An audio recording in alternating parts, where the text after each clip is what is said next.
역대상 21장 18절에서 22장 1절까지 우리 9월 17일자 말씀입니다. 9월 17일자 말씀 역대상 21장 18절에서 22장 1절까지 한 절씩 교독하겠습니다. 여호와의 천사가 갓에게 명령하여 다윗에게 이르시기를 다윗은 올라가서 여부스 사람 오르난의 타작마당에서 여호와를 위하여 제단을 쌓으라 하신지라. 이에 갓이 여호와의 이름으로 이른 말씀대로 다윗이 올라가니라. 그때 오르난이 밀을 타작하다가 돌이켜 천사를 보고 오르난이 4명의 아들과 함께 숨었더니 다윗이 오르나게 나가매 오르난이 내다보다가 다윗을 보고 타작 마당에서 나와 얼굴을 땅에 대고 다윗에게 절하매 다윗이 오르난에게 이르되 이 타작하는 곳을 내게 넘기라. 너는 상당한 값으로 내게 넘기라. 내가 여호와를 위하여 여기 한 제단을 쌓으리니 그리하면 전염병이 백성 중에서 그치리라 하니 오르난이 다윗에게 말하되 왕은 취하소서. 내 주 왕께서 좋게 여기시는 대로 행하소서. 보소서, 내가 이것들을 드리나이다.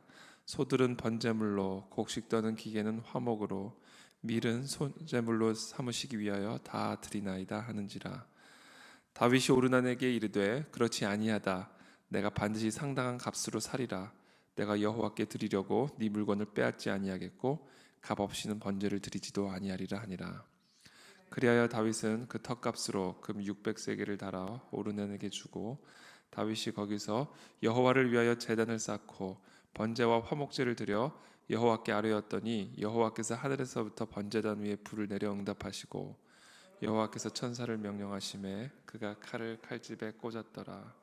이때 다윗이 여호와께서 여부스 사람 오르난의 타작마당에서 응답하심을 보고 거기서 제사를 드렸으니 옛적에 모세가 광야에서 지은 여호와의 성막과 번제단이 그때 기브온 산당에 있었으나 다윗이 여호와의 천사의 칼을 두려워하여 감히 그 앞에 가서 하나님께 묻지 못하더라.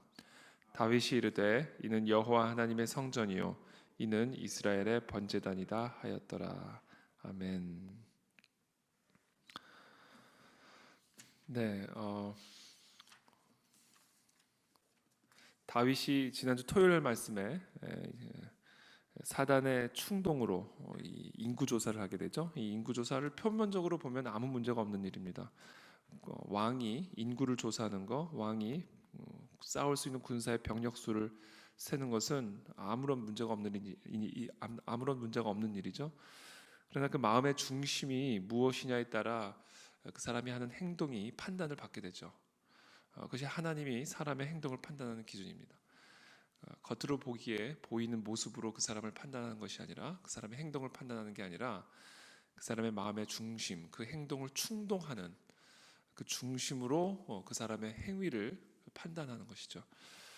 다윗은 인구 조사를 하되 그것이 바로 사탄의 충동으로 바로 그 인구 조사를 하게 됩니다. 그리고 그 목적은 아마도 자신의 힘을 과시하고 그리고 또 하나님이 이 전쟁의 모든 주관자이심에도 불구하고 자신의 병력 수를 셈으로 자신이 그 주도권을 취하고자 하는 어떤 그런 마음의 중심의 변질이 있지 않았을까, 이제 저희가 그렇게 생각을 하는 것이죠. 하여튼 다윗은 사단의 충동으로 인구를 조사하게 되고 하나님은 그것을 매우 불쾌하게 여기고 7절에 보면 21장 7절에 보면 이 일을 악하게 여기셔 하나님이 이 일을 악하게 여기사 이스라엘을 치심해 이렇게 되어 있습니다. 그래서 하나님이 이스라엘을 치시죠. 이제 그 내용이 이제 어저께 본문의 말씀입니다. 주일 본문의 말씀. 세 가지 심판의 옵션을 내놓으십니다. 하나님이 그 중에서 하나를 택하도록 말씀하시죠. 선지자 갓을 통하여 세 가지 옵션을 주시는데 첫 번째 옵션은 3년 동안의 기근 또는 석 달 동안 적군에게 패하여 적군의 칼에 쫓길 일 또는 여호와의 칼 곧 전염병이 사흘 동안 이 땅에 유행해서 여호와의 천사가 이스라엘 온 지경을 멸할 일, 이 세 가지 일 가운데 하나를 선택하라고 합니다. 그래서 다윗은 자기가 사람의 적군의 칼에 쫓기니 차라리 하나님의 칼을 받겠습니다. 이렇게 이야기를 하면서 맨 마지막 사흘 동안의 전염병을 하나님께 말씀을 드리죠. 이에 14절에 역대상 21장 14절에 이에 여호와께서 이스라엘 백성에게 전염병을 내리사 이스라엘 백성 중에서 죽은 자가 7만 명이었더라. 7만 명의 이스라엘 백성이 다윗의 그 하나의 실수, 그 죄 때문에 죽임을 당하게 됩니다.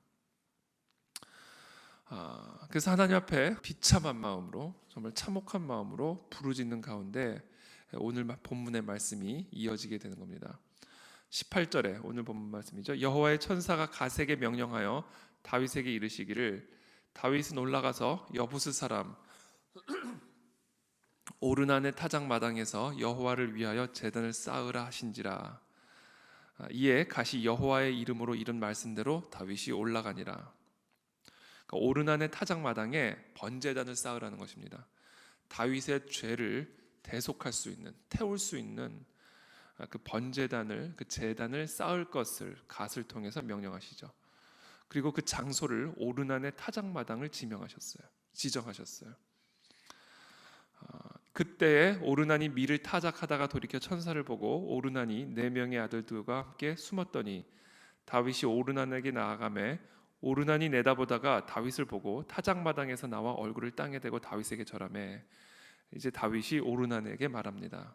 지금 이 타작하는 곳을, 이 타작마당을 내게 넘기라. 근데 그냥 공짜로 넘기는 게 아니라 상당한 값으로 내게 넘기라. 내가 여호와를 위하여 여기 한 제단을 쌓으리니 그리하면 전염병이 백성 중에서 그치리라 하니, 우리가 여기서 한 가지 짚고 넘어갈 것은 상당한 값을 지불하겠다라는 겁니다. 오르난이 그냥 취하소서, 왕이시여 그냥 취하소서 그렇게 이야기를 했지만 24절에 다윗 왕은 다시 한번 오르난에게 이릅니다. 그렇지 아니하다. 내가 반드시 상당한 값으로 살리라. 내가 여호와께 드리려고 네 물건을 빼앗지 아니하겠고 값없이는 번제를 드리지도 아니하리라 하니라. 여러분, 이 번제는요 사실 내가 태워줘야 되는 거예요. 나 대신 올라가는 겁니다. 이 동물이 내 죄 때문에 내가 태워져야 되는 것이고, 내 죄 때문에 내가 희생을 치러야 되는 거예요. 근데 그 내 죄를 그 동물에게 전이를 시키고 그 동물을 죽이고 태워버리는 겁니다. 그러니까 나는 아무런 값을 지불하는 게 아니에요. 그야말로 속량이에요. 속량. 대신 그 동물이 그 값을 지불하는 겁니다. 나의 죄값을. 그게 번제죠. 그렇기 때문에 이와 같은 번제를 드릴 때에는 그것이 진정한 제사가 되기 위해서는 나의 어떤 희생을 그 제사와 함께 드리는 것이, 이게 진정한 제사를 드리는 자의 마음이다라는 거죠. 그렇잖아요. 정말 나의 죄를 대신 속량을 했다면, 우리가 정말 살아있는 양심을 갖고 있다면 어떤 방법으로든 그 값을 나도, 그 희생에 나도 어느 정도의 책임을 지고자 하는 마음이, 이게 살아있는 양심, 깨어있는 양심의 마음이죠. 그러니까 번제를 드리는 거, 그렇게 해서 내 죄가 속량을 받는데 나는 그건 안 되겠다. 내가 이 타작마당을 위해서라도 내가 상당한 값을 지불해서 내가 이 번제를 참된 제물, 참된 제사가 되게 하겠다. 사실 이 부분에서 우리가 하나 짚고 넘어가야 될 부분은 값을 치러야 된다라는 거예요. 우리는 언제나 죄는 반드시 값이 있다. 근데 너무나 은혜롭게도 그 죄의 값을 예수 그리스도께서 대신 속량하셨다. 그래서 우리는 그분께 나아갈 때 그냥 나오면 안 되는 거예요.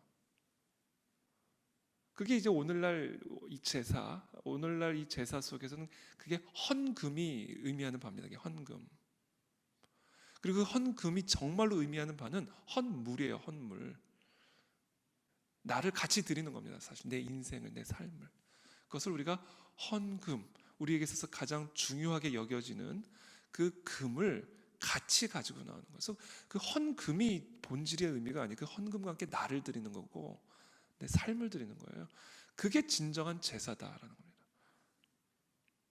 이게 예수 그리스도의 속량을 경험한 진정한 깨어있는 양심의 예배 자세고 제사의 태도다라는 겁니다. 그래서 우리가 이 부분을 하나 짚고 넘어가야 될 필요가 있고요. 그래서 그 턱값으로 금 600세겔을 달아 오르난에게 주었다, 이렇게 이야기를 하고 있습니다. 그리고 27절에 여호와께서 천사를 명령하시매 그가 칼을 칼집에 꽂았더라. 이렇게 이야기를 하시죠. 이 오르난의 타작 마당에 결국은 하나님의 성전이 세워집니다. 예루살렘의 성전이 세워지죠. 여러분, 이 말씀만 하고 제가 오늘 말씀을 마칠 텐데, 이 타작이란 게 뭐냐면, 우리는 농사를 짓는 사람들이 아니니까, 또 농사 시대가 아니니까 잘 모를 수 있지만, 타작이라는 게 이제 익은 곡식을 가져다가 그 익은 곡식단을 두드려 패가지고 껍질을 벗겨버리는 거예요. 이게 타작입니다. 또는 알곡하고 쭉정이를 나누는 겁니다. 이게 타작의 의미죠. 그래서 이 타작 마당에서는 그와 같은 일들이 이루어진대요. 타작 마당에서는 익은 곡식단을 가져다가 그 단을 두드려서 껍질을 벗기고, 또는 알곡과 쭉정이를 바람을 불어서 나누는 이런 일들이 이루어집니다. 이게 타작 마당에서 이루어지는 일이에요. 근데 그 타작 마당에 제단을 세우게 하셨어요, 하나님이. 제단이라는 것은 제가 이미 지금 설명드린 것처럼 우리의 죄값이 치루어지는 장소입니다. 그 죄에 대한 속량이 이루어지는 곳이에요. 내 죄의 껍질들이 벗겨지는 장소입니다.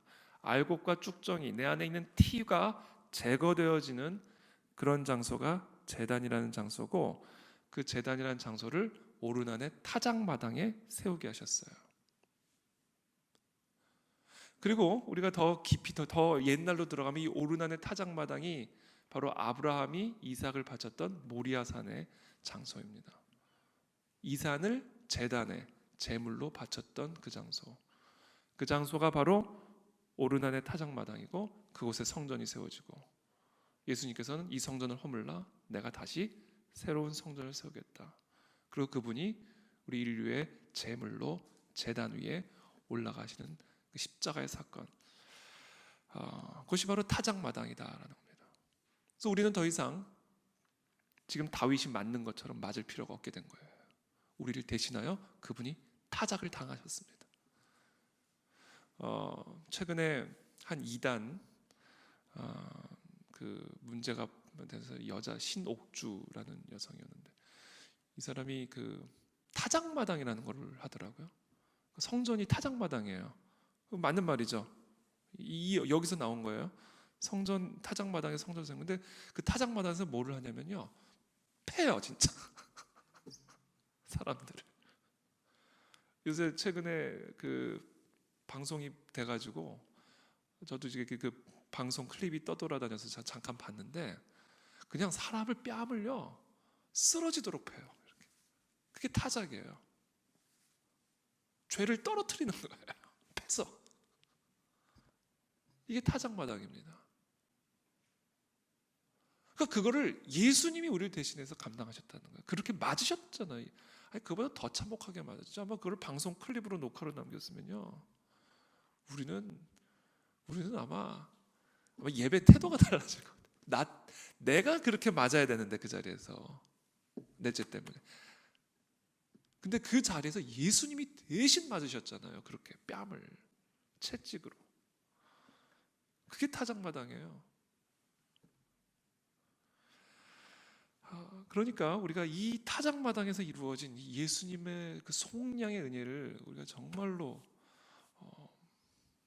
경험한, 그리고 그것을 깨달은 그 은혜를 입은 자라면 우리의 삶의 자세, 우리의 예배의 자세, 그것이 어떻게 달라질 것인가. 어떠한 것으로도 그 값을 나도 지불하고 싶어 하지 않을까.